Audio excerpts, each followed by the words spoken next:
Y esta serie titulada, para los que no la han escuchado, Profecías selladas del fin. Profecías selladas del fin, porque estamos profundizando bastante en un libro maravilloso que se llama el libro de Daniel, donde se encuentran las revelaciones y las visiones que Dios le dio a Daniel hace 2600 años.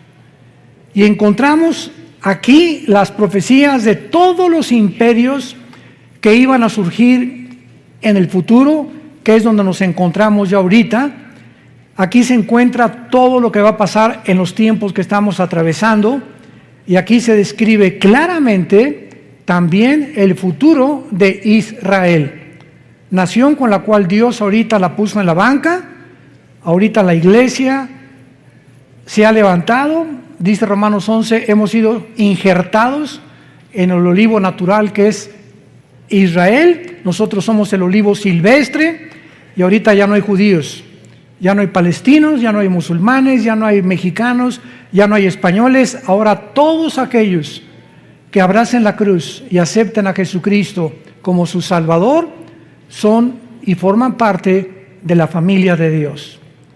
Entonces, de verdad, somos una familia internacional. Y las personas que se reúnen en los edificios, que muchos le llaman el templo de Dios de una forma equivocada. Vamos al templo de Dios el domingo, por el amor de Dios, lee la Biblia. Dios ya no habita en templos humanos. Ya los edificios no son la iglesia somos nosotros. Donde 2 o 3 nos reunamos, ahí está la iglesia de Jesucristo.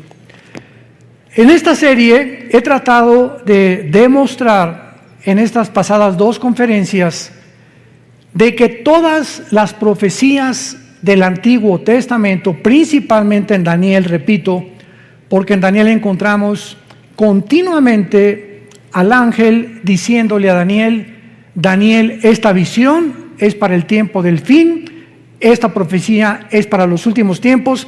Y cuando oímos que diga los últimos tiempos o los tiempos del fin, no se refiere a los últimos tiempos de nosotros.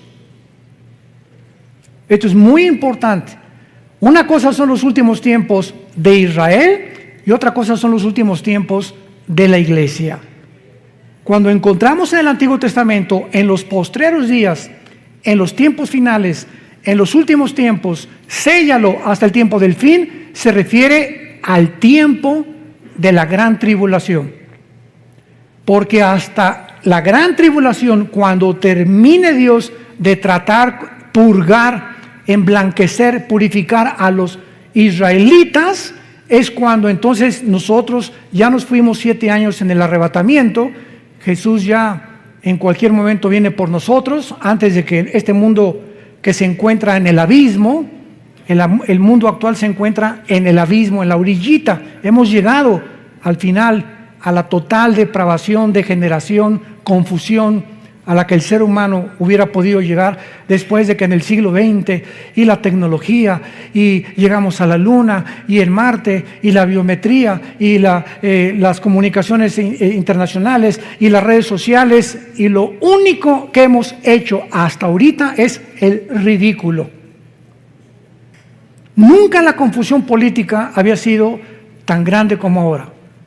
Nunca con la tecnología que hemos alcanzado y con los descubrimientos científicos que se han hecho desde 1954, que se descubre la molécula del ADN por los doctores Crick y Watson norteamericanos, nunca, jamás habíamos llegado a tanta confusión científica.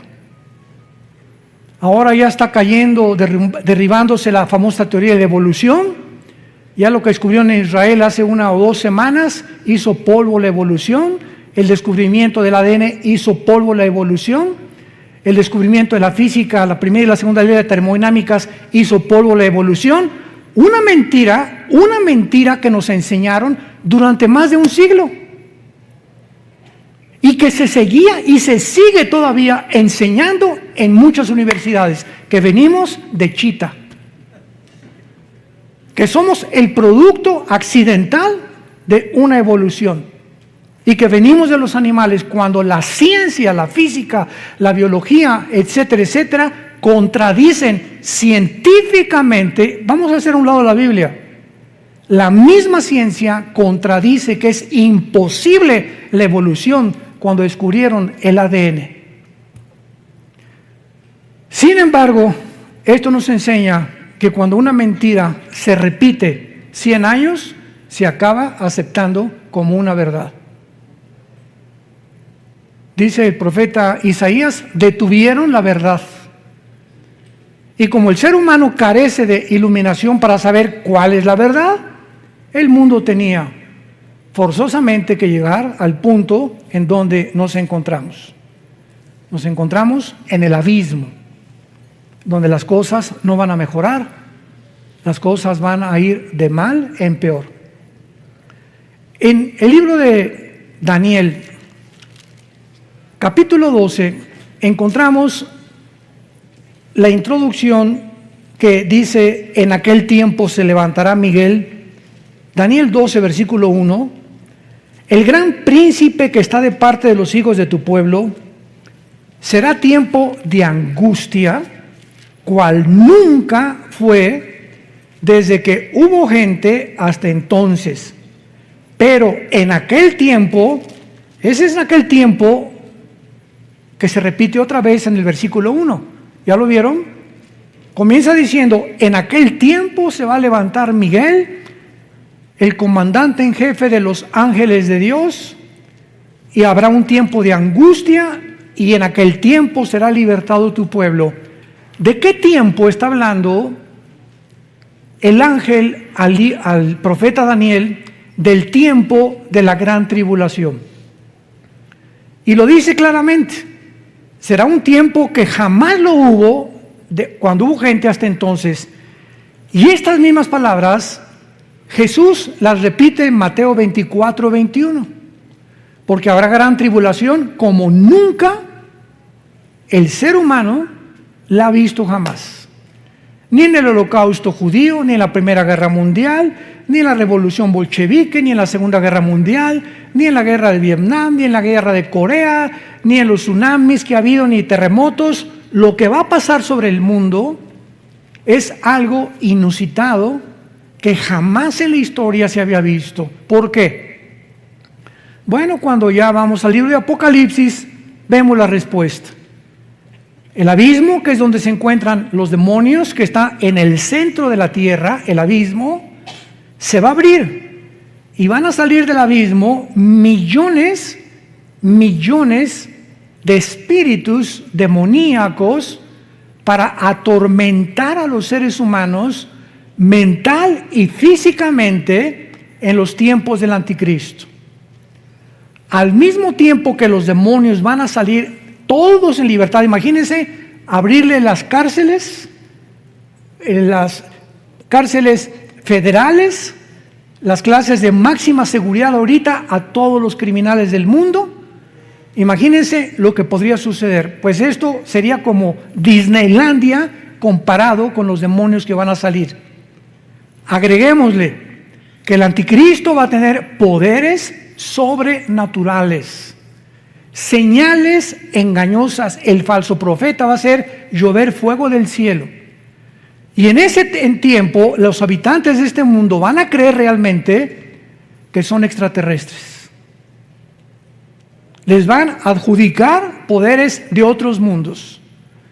Y agreguémosle todavía que aparte de las señales y milagros y todo lo que está pasando, Satanás baja al mundo. Ahorita dice Efesios 2 del 1 al 3 que es el príncipe de la potestad del aire. Ahorita Satanás opera en el aire con las ondas de comunicación, con el espectro electromagnético, con todo lo que es el magnetismo, la energía. Desde ahí ahorita está él controlando radios, programas, televisión, medios de comunicación, etcétera, etcétera, para hacernos creer lo que oímos en la mayor parte de los medios de comunicación.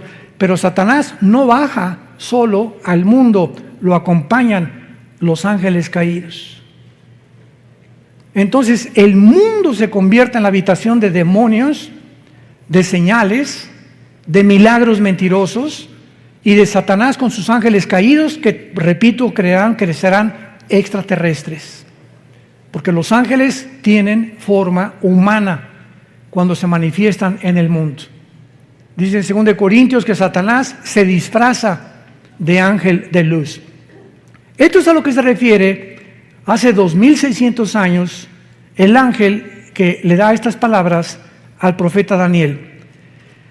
Y vemos nosotros, aparte de todo esto, ¿verdad?, que la Biblia continúa explicándole a Daniel en el versículo 2, y muchos de los que duermen en el polvo de la tierra, o sea, en el tiempo de la tribulación, serán despertados, o sea, va a haber una resurrección.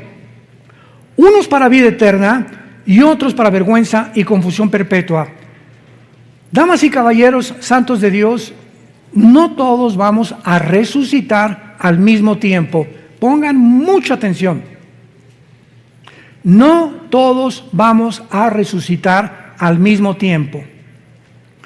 Va a haber la primera resurrección que Cristo menciona en Juan capítulo 5, y muchos serán despertados para vida eterna y otros para condenación eterna. Muy bien. En lo que se llama la primera resurrección están involucrados los santos del Antiguo Testamento y nosotros, los santos de la iglesia.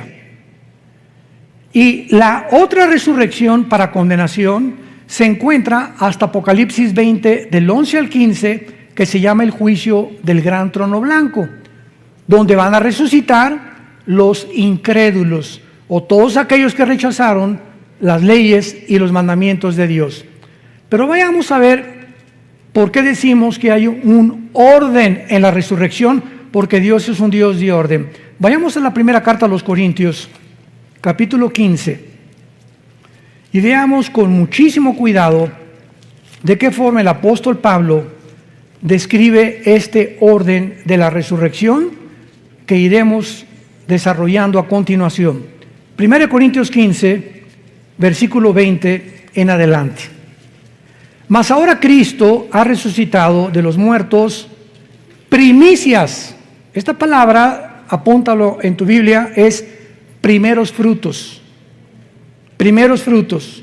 Es la palabra griega aparche, como suena aparche, que se refiere a la fiesta de los primeros frutos de Israel.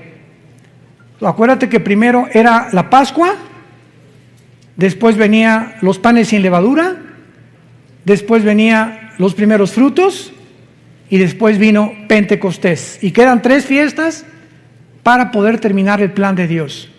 Entonces, cuando el apóstol Pablo dice que Cristo es el que cumplió la fiesta de los primeros frutos, porque Jesucristo es el primero en toda la historia del ser humano que resucitó sin volver a morir. Cuando Dios resucitó a Lázaro, volvió a morir. Cuando resucitó a Tabita, volvió a morir. Todos los casos de resurrección que encontramos en la Biblia volvieron a morir. Pero Cristo es el primero, por eso se le llama en Colosenses el primogénito de los muertos. Es el primero en su género, que lo significa primogénito, primo de genes, de su generación que seguimos nosotros, que resucitó. Muy bien. Versículo 21. Porque por cuanto la muerte entró por un hombre, también por un hombre la resurrección de los muertos. Porque así como en Adán todos mueren, también en Cristo serán todos vivificados. Versículo 23, lean con mucho cuidado. Pero cada uno en su debido orden. Y esta palabra tagma, que en el griego es orden, significa un orden de soldado raso, cabo, teniente, coronel, nos habla de que cuando hay un orden, hay, ¿verdad? Primero después el segundo, el tercero, el cuarto y el quinto. Entonces, la resurrección de los muertos va a seguir un orden establecido por Dios. cada uno en su debido orden. Cristo, las primicias, fue el primero. ¿Ya lo vieron? Luego, ¿quiénes siguen? Los que son de Cristo. Los santos del Antiguo Testamento no están incluidos en nuestra resurrección. Los que somos de Cristo somos los que fuimos bautizados con el Espíritu Santo en el momento de nuestra conversión. En el momento que recibes a Cristo, eres regenerado, eres nacido de nuevo, eres colocado en el cuerpo de Cristo. 1 Corintios 12:13, a todos se nos dio a vivir, a experimentar el mismo Espíritu y el mismo bautismo, y en ese momento la iglesia es un cuerpo y la cabeza es Jesucristo. Y en la iglesia unos son una oreja, otros son mano, 1 Corintios 12, otros son las piernas, otros son los dedos, etcétera, etcétera. La iglesia tiene una manifestación de dones y de talentos de acuerdo a la soberanía de Dios. Y en la iglesia hay apóstoles, ¿verdad? Hubo profetas, pastores, maestros, etcétera, etcétera. Hay diferentes ministerios que reparte Dios, diferentes dones, etcétera, etcétera. Pero todos los que desde Pentecostés hasta nuestros días, cuando venga el rapto, vamos a resucitar. Te repito, de Pentecostés hasta nuestros días, cuando venga el rapto, la iglesia es la primera en resucitar. Vamos también, antes de regresar a Corintios, a ver en Primera de Tesalonicenses esta verdad. Capítulo 4. Primera de Tesalonicenses, capítulo 4. Y dice así, versículo 13. Tampoco queremos, hermanos, que ignoren acerca de los que duermen, o sea, de los que han muerto, para que no se entristezcan como los otros que no tienen esperanza. Pero si creemos que Jesús murió y resucitó, así también traerá con Jesús ¿a quiénes? A los que durmieron en Él, que somos la iglesia. Los santos del Antiguo Testamento no forman parte del cuerpo de Cristo.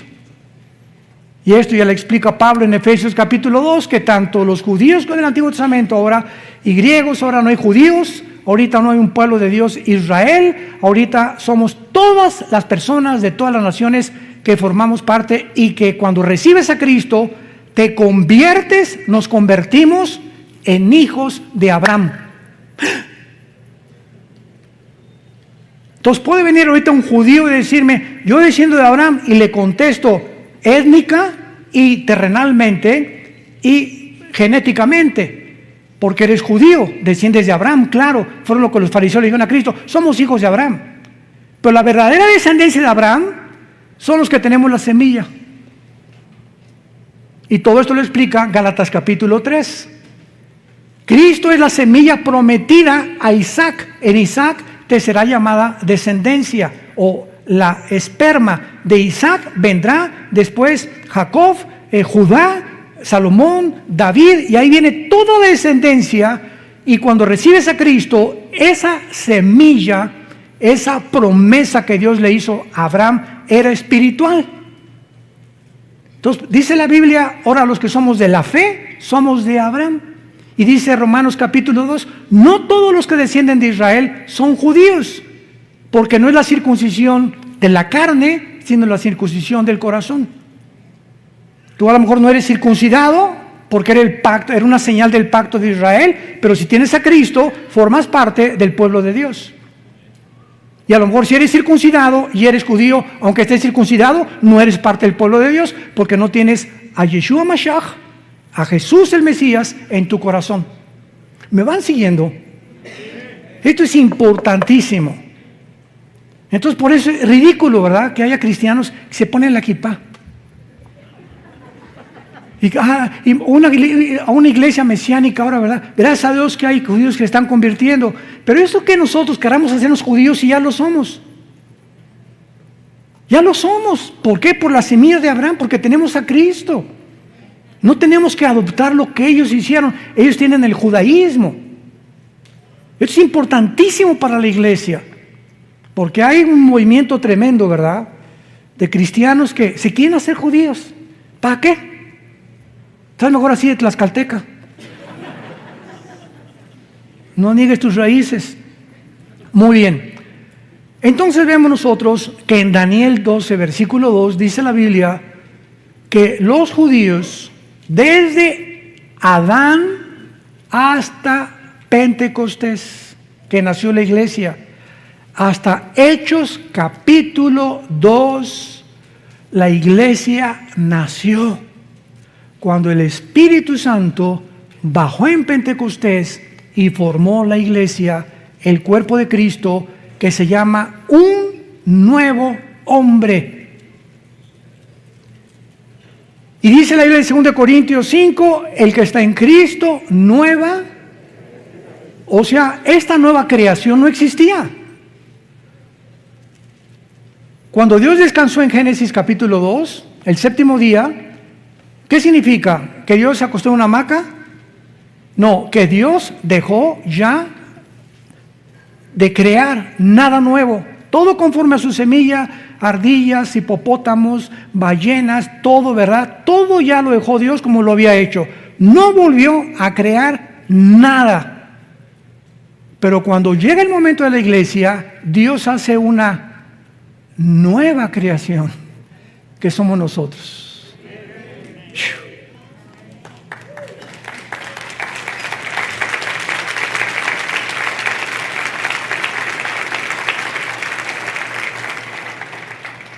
¿Y este hermano por qué no guarda el sábado? ¿De qué estás hablando? ¿Por qué no guardan el sábado? ¿De veras? ¿Tú nada más guardas el sábado? Yo el sábado, domingo, lunes, martes, miércoles, jueves, viernes. Yo guardo 7 días a la semana. Porque el sábado fue dado a Israel. Ahora en la iglesia se nos da el primer día, que es el domingo.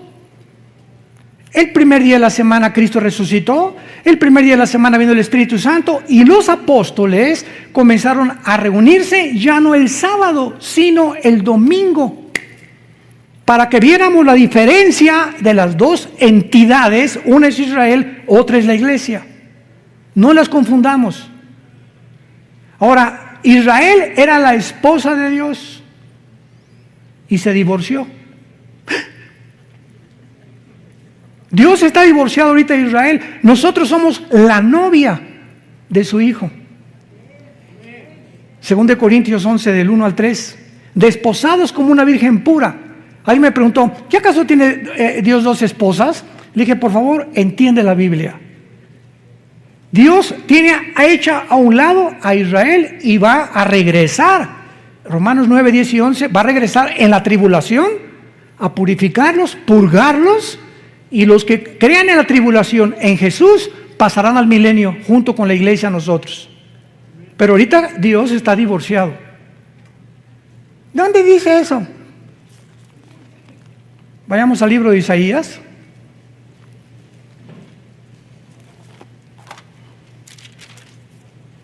Capítulo 50. Isaías 51. Así dijo Jehová: ¿qué es de la carta de divorcio?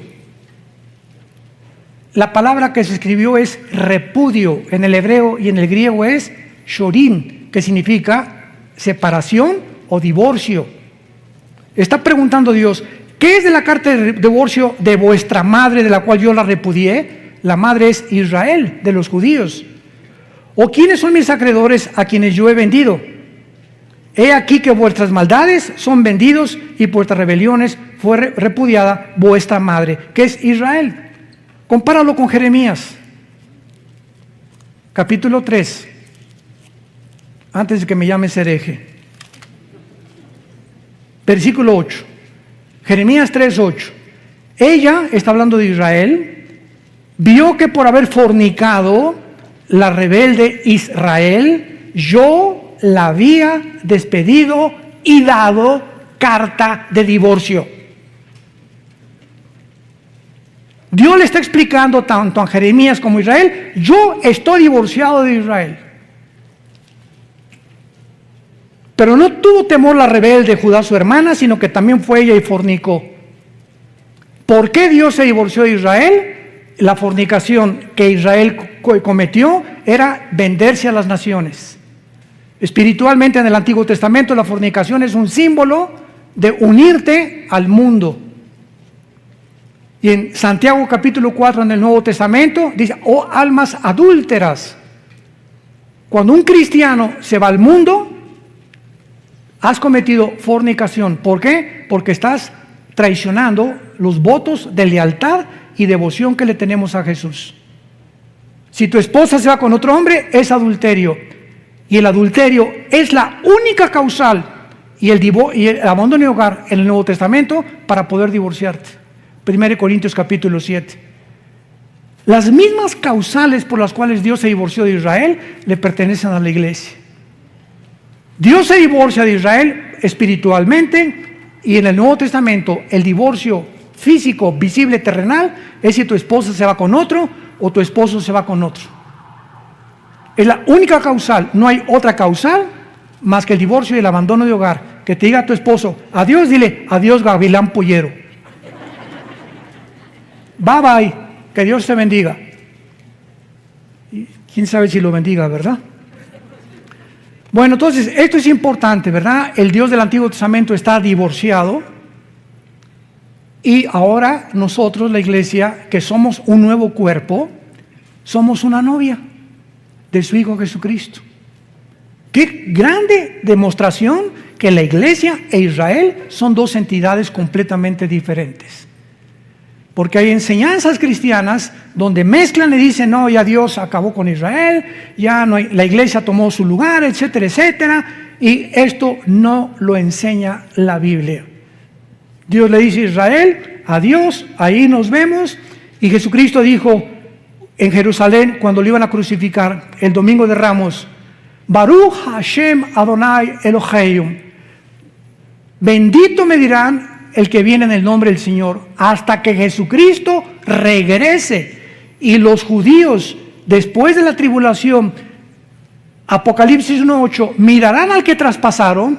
Romanos 11, 25 y 26, Israel será salvado. Hasta ese momento, la esposa que era antes de Dios se volverá a unir a su marido. Y seremos una sola entidad en el tiempo del milenio. Entonces, Dios no se ha olvidado de la esposa despreciada. Si esa esposa regresa y le pide perdón a Dios y reconocen a su hijo como el Mesías, Dios vuelve a renovar sus votos por el pacto que hizo con Abraham. ¿Ven qué importante es entender la Biblia sistemáticamente para no caer en herejías y en tonterías? Y ya Dios acabó con la iglesia, con Israel, ya no tiene para nada, ¿verdad? Claro que ahorita no tiene absolutamente nada. Cuando crucificaron a Cristo, dijo, ¿verdad? Dijeron los judíos: la sangre sea sobre nuestras cabezas. Y en ese momento la maldición vino sobre Israel, que se encuentra todavía esta maldición en Israel, menos en los judíos que han aceptado a Jesucristo como el Mesías y que forman parte de la iglesia. Pero en el año 70 después de Cristo llegaron los romanos, encabezados por Tito, el general romano, hijo del emperador Vespasiano, y arrasaron Jerusalén y no dejaron piedra sobre piedra. Y desde el año 70 hasta 1948, Israel no tenía templo, no tenía nación, no tenía absolutamente nada. Regresaron en el 48 para despertar, para resucitar nacionalmente, porque la Biblia habla de dos regresos de Israel. Ya regresaron nacionalmente, regresarán espiritualmente en la gran tribulación. Entonces no es hasta que se conviertan. Ezequiel 37, la visión de los huesos secos, ¿se acuerdan? Que Ezequiel le dio es una visión de los huesos, que es Israel, y lo dice: los huesos son mi casa. Y ahorita se están juntando los tendones con los huesos hasta que se forma el cuerpo, que es Israel, cuando Jesucristo regrese junto con nosotros para reinar con ellos en el milenio. Regresamos a 1 Corintios. Entonces vemos que la primera resurrección le pertenece a la iglesia, a los que somos del cuerpo de Jesucristo. Y después dice claramente, en este orden, el apóstol Pablo,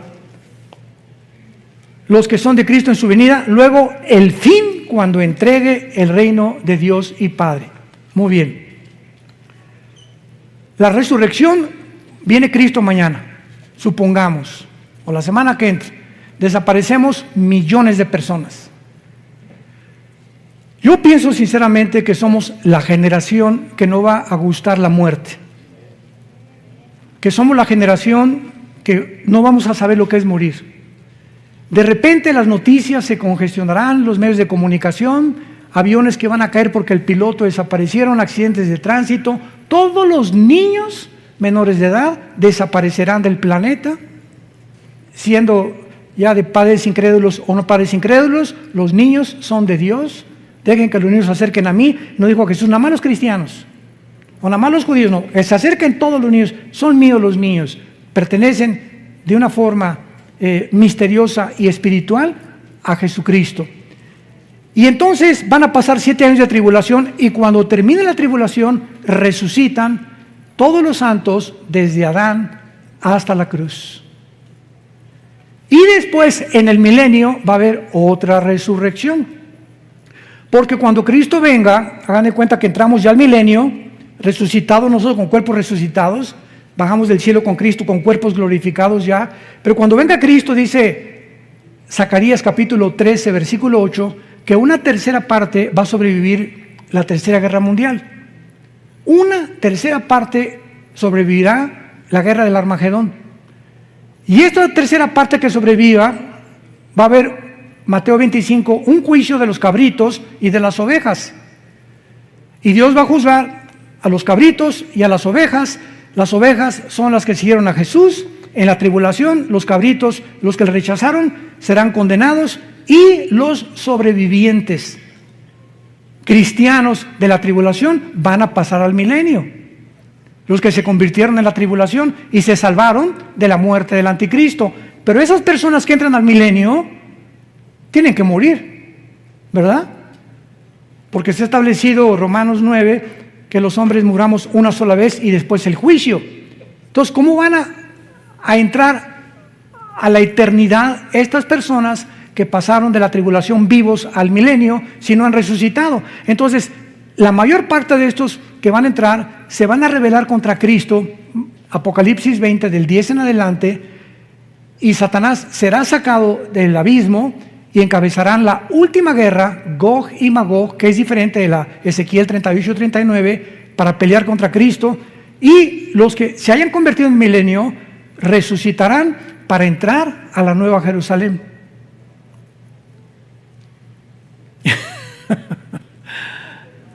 Qué maravillosa es la Biblia, ¿verdad? ¿No se han empachado? Le pido a Dios que me dé sabiduría y paciencia. A veces hablo muy rápido, pero quiero irme así lo más despacio posible para alumbrar sus ojos a través de la Biblia. Y que ustedes puedan ver la luz así. Yo sé que a muchos les está entrando ahorita la luz. Y ese es el anhelo del Espíritu Santo. Muy bien, entonces después de nosotros viene la resurrección de los mártires que en la tribulación van a resucitar, que pertenecen a la primera resurrección de los santos. Vamos a ver, la primera resurrección es el rapto, los santos del Antiguo Testamento y los que mueran como mártires en la tribulación.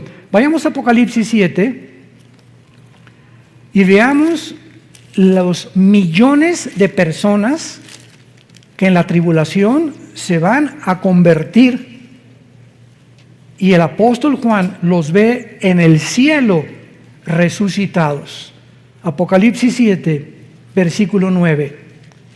Escribe el apóstol Juan: después de esto miré, y he aquí una gran multitud, la cual nadie podía contar, de todas naciones y tribus y pueblos y lenguas, que estaban delante del trono en la presencia del Cordero, vestidos con ropas blancas y con palmas en las manos.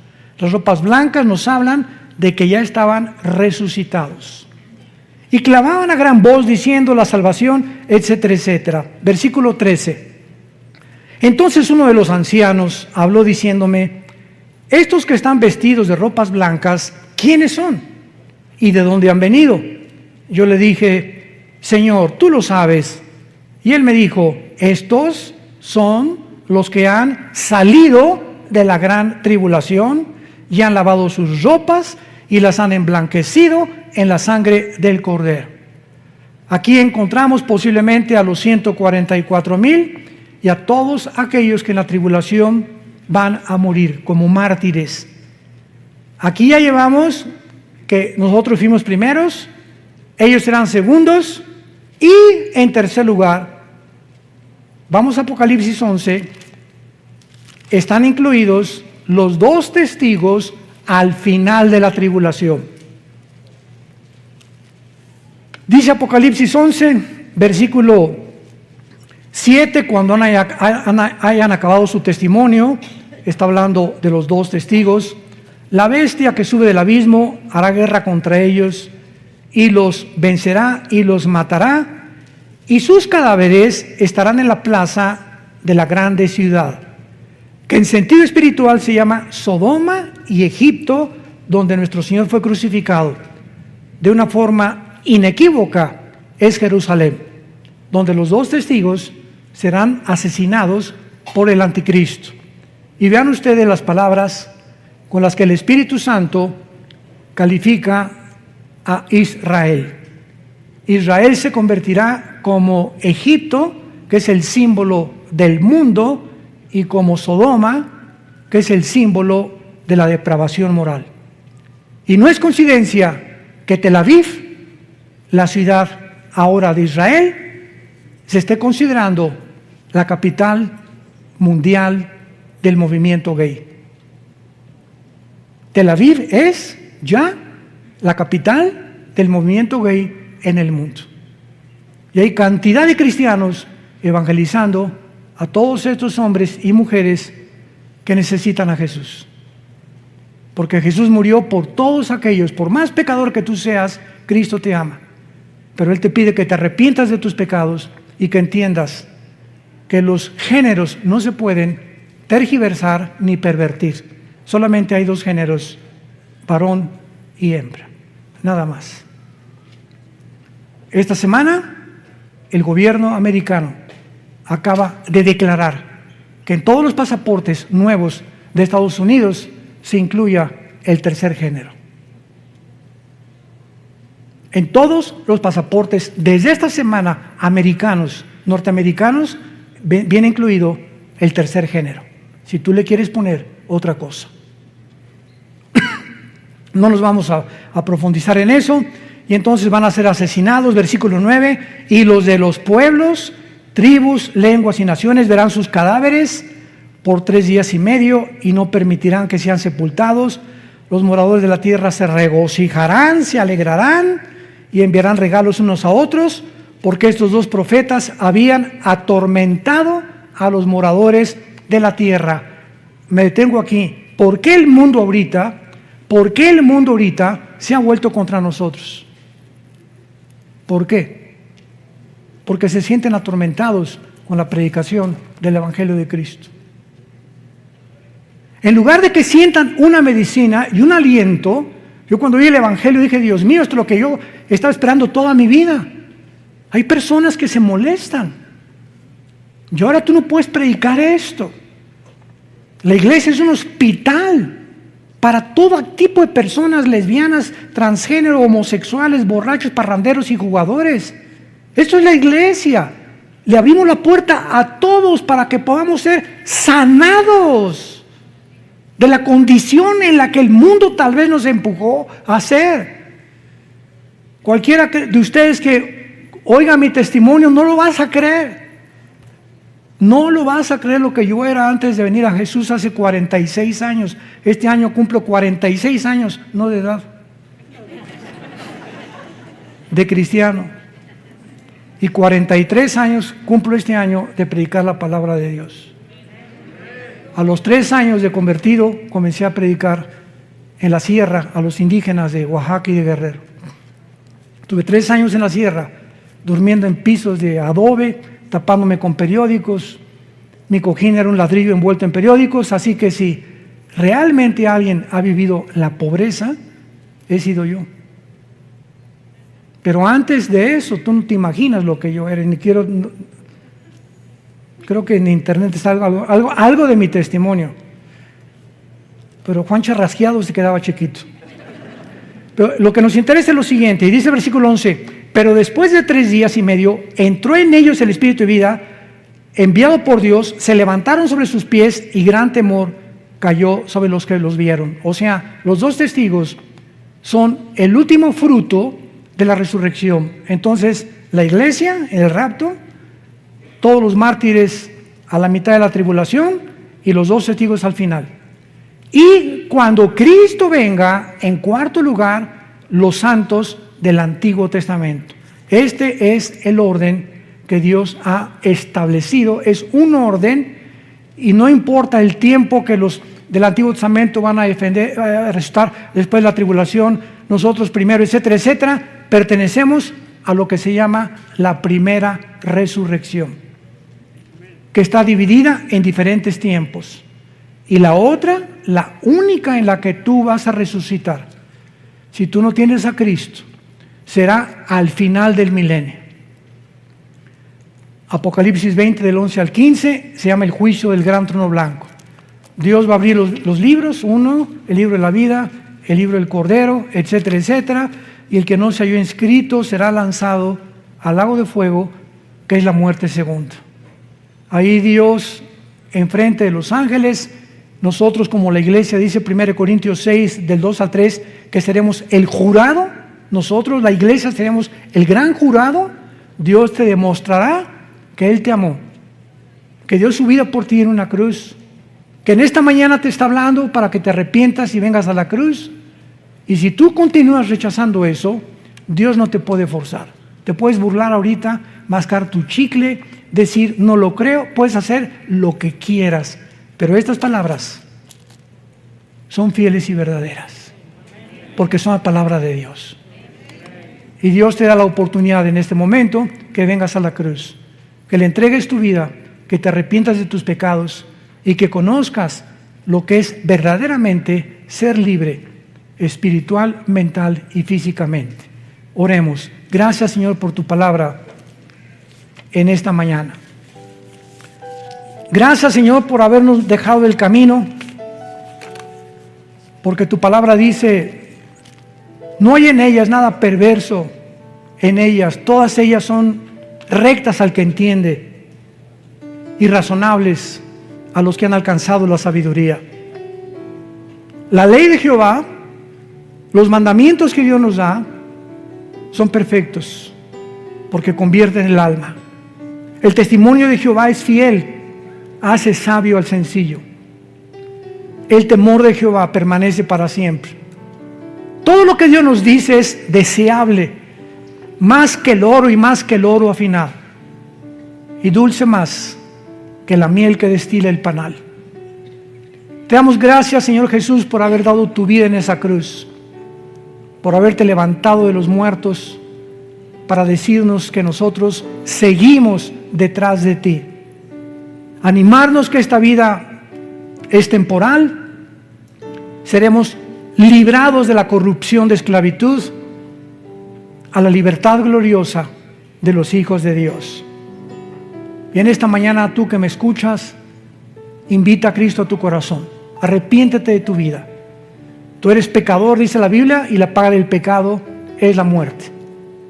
Mas Dios muestra su amor para con tu vida, en que siendo pecador, así como estás de sucia, Jesús murió por ti, para limpiarte y lavarte con su sangre preciosa, y decirte que nunca te va a volver a dejar, ni abandonar, y el día que tú mueras, morirás en paz, porque morirás con la seguridad que en esta mañana el Espíritu Santo te dará tu corazón. Si alguien quiere en esta mañana invitar a Cristo, ustedes que nos ven por la televisión, dile estas palabras: Señor, te pido perdón por mis pecados. Creo que en esa cruz pagaste con tu sangre por ellos.